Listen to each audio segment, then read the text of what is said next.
Hello, ladies and gentlemen. I am Dr. Claudia Albers, Planet X research and professional physicist.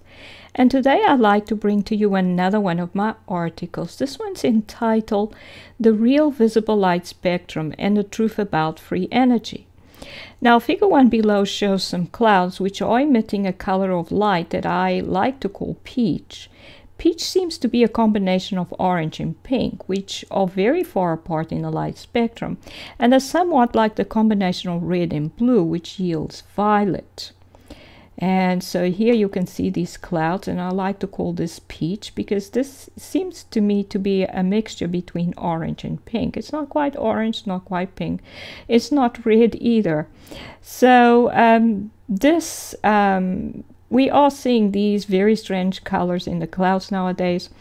And this is because the clouds are absorbing electrons, and electrons are releasing excess energy in the form of photons. And this happens because photons are carriers of energy in the form of photons. And this energy comes from the Earth's core. So these colors are the result of energy from the Earth's core being released in our atmosphere. And for more details, you may look at Article 592 entitled Scattering, Another Concept Used to Cover Up Planet X and Its Effects.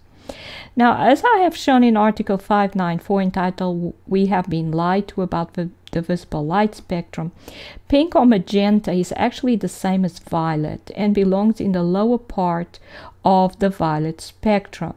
So here's the red to blue spectrum. There's orange, yellow, green, cyan, and blue. So that's the first cycle. And here's the violet part of the spectrum, which starts with the pink or magenta, and then we have the violet or the purple, which is, all of these are a combination of red and blue, but this one has more red in it and this one has more blue in it. Now, since peach has to be a mixture of orange and pink, it has to appear in the same position as orange appears in the red to blue part of the spectrum, but now in the violet part of the spectrum. So we have pink there. We should, I think, place peach there. So now it's in the same position as orange is in relation to red, so above the red. So we place peach there. Now here we can see it's the same clouds, but here they're emitting more yellow light. And where the cloud looks yellow, it's not because they are red and green photons, even though yellow light can be obtained by combining red and green light. But that doesn't mean that we have red photons and green photons coming towards the camera. We have yellow photons. So even though yellow results from mixing green and red photons, once mixed, the photons do not remain separate. They become another sort of photon, a yellow photon. So this shows that light is a fluid. It mixes together to become a fluid of a different frequency or energy. But since red and blue add up to a photon with more energy than both, and yet red and green add up to a photon with energy in between both photons, there is another characteristic besides just frequency, which describes the energy of a photon. And I've called this the frequency phase. And you can see in this diagram how if we combine red and green, we get yellow, which is in between the two. And energy increases as we move towards the right. It increases as the frequency increases. So the green has more energy than the yellow. So when we combine red and green, we get something in between. When we combine blue and green, we get something in between. This has lower energy than the blue. But when we combine red and blue, we get something that has more energy than both. We get either the magenta or anything in between here, but it always has more energy than both of these. So there's something different about the red and blue, or something different about the green in relation to red and blue, which causes the resulting photon to have less energy than if we combine a red and blue. And so I added this in article 594. I added the frequency phase. So I gave green a negative phase. And that means the red and the blue have a positive phase. And so when we add together, we get something that has positive phase as well. And if we add the green, then the orange and the yellow will be somewhere in between here. And they will not have completely positive, a whole one phase. They have something in between. And the yellow has the negative phase, but not as low as -1. And the same with cyan, will be something in between. So if we have something equivalent to cyan in the violet range, and this cyan here, it should look somewhat like pale purple, which is close to gray. And so here I have used this very pale violet for the equivalent to cyan in the violet range.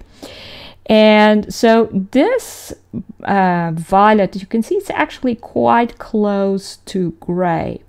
So this suggests that gray is the violet version of green. So I've placed, instead of green here, we have then gray. Now, if someone is colorblind, they see the colors they are blind to as gray. Thus, gray is almost the absence of color.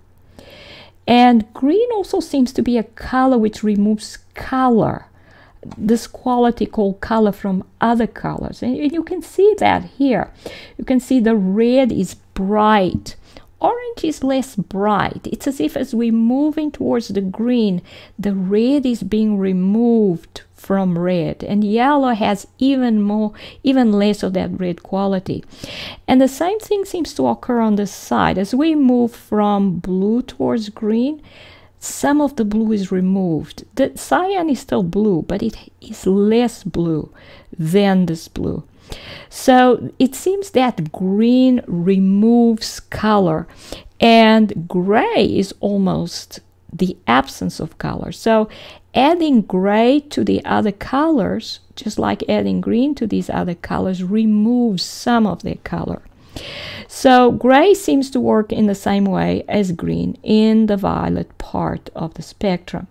So then we could have the same sort of thing here. We have the negative phase for the green, and the phase decreasing for orange and yellow, and decreasing or in between for cyan.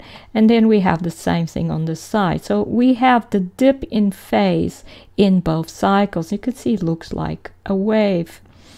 Thus, gray seems to actually be a color, just like green is a color. It seems that gray clouds, therefore, are not colorless clouds. They have a specific color, which belongs in the violet part of the light spectrum. In addition, human eyes detect two cycles of the light spectrum, the red to blue, from here to there, and the violet range. But since we see two cycles, we can deduce from this that the whole spectrum works in the same way.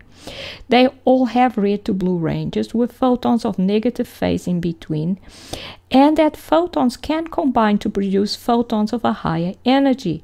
Thus, all photons can be obtained by combining only three types of photon, which suggests that ultraviolet and X-ray photons are combinations of photons of lower energy as well. Then gray would most likely be the combination of two green photons.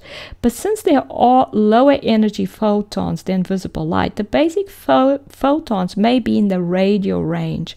And by combining three photons in that range in different ways, the whole spectrum can be obtained all the way up to gamma rays. But what about white light? Well, we can obtain white light by combining all three basic colors, red, green, and blue. And since the violet spectrum can be obtained from red to the blue part, we should also get white light from combining pink, gray, and purple. There will thus be white light in all ranges, even those our eyes do not detect, as long as the basic three parts in a single cycle is added together in equal numbers. So the frequency phase suggests that photons have two different modes of vibration, which may be described in terms of two different directions of oscillation, one along the direction of propagation and another perpendicular to that, which would mean that light is both a transverse and a longitudinal wave. And these diagrams illustrate what a longitudinal and a transverse wave. So if the wave travels along the horizontal direction, a longitudinal wave means that the oscillation occurs along that same direction, whilst in a transverse wave, the oscillation in the wave is perpendicular. So if the wave is traveling horizontally, the oscillation is up and down, it's vertical. But perhaps green and gray photons are more longitudinal, and red, blue, pink, and purple photons are more transverse. In other words, they oscillate more along the transverse direction. Then yellow, orange, cyan, peach, violet, which is pale purple, would be somewhere in between. And this illustrates then what photons may look like. So for example, blue, and if we assume that the blue are transverse, and that would be the ones we would be able to detect this transverse oscillation better than the longitudinal oscillation, which the green photons would have. So the blue photon, this is what it looks like as it propagates in this direction towards the right. One moment it looks like this. It's a toroid. This is actually a three-dimensional object. So this would be a toroid or a flattened sphere. So it looks like this one moment, and then it looks like that. It looks like a flat toroid now. And so it oscillates between this shape and that shape. And it oscillates between the two at the frequency of the light. And so that would be the specific frequency for blue light. And so it would look like this, and then it would change into that, and it would change back into that, and then into that. And that would be the blue photon as it moves through space. And then the green photon would oscillate in the horizontal direction. So we would go from being this toroid in this shape, it oscillates along this direction then, and so it's like this one moment, and then it's like that the next moment. It's a flattened toroid, but it's flat along the vertical direction. And then the cyan photon would be somewhere in between. So you'll still have the transverse oscillation, but it wouldn't get as long, as high, or as tall as the blue photon. And in between, it wouldn't get as flat either. So it will look somewhat like that. And the pink would be a bit like the blue, and the red would be somewhat like that, but it's at a higher frequency, higher energy.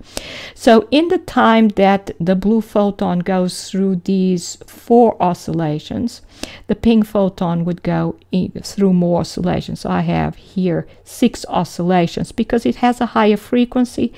It's of a higher energy. And then the gray photon would be somewhat like the green, but it would go through more oscillations in the same time that it would travel this distance. And then the peach photon is somewhere in between, and so a little like the cyan. It actually they have to look smaller as they increase in energy because they have to go through more oscillations in the same distance. And they all travel at the same speed, of course, which is the speed of light. Now, why hasn't anyone ever figured this out about the visible light spectrum? It seems that this knowledge has purposely been blocked, and that may be because photons exist within electrons. Electrons continuously flow from the center of the Earth into the Earth's atmosphere. Electrons carry energy from the center of the Earth. Earth is like a battery, and we can tap into its energy through the electrons in the atmosphere. This energy is in the air all around us. The clouds are using the Earth's energy, and we can use the same mechanism to obtain energy. There is no need to burn fossil fuels, and there is no need to pay for electricity. It should be free. But the powers that be do not want us to know that. So in conclusion, the visible light spectrum, or the spectrum of light human eyes can detect, has 2 cycles in it, which shows us how the whole light spectrum works. Photons seem to be a combination of 3 basic photons, which are likely to be lower down in the light spectrum than the part humans detect as different colors. And these are the references. This is Dr. Claudia Albers, Planet X physicist. Thank you for watching.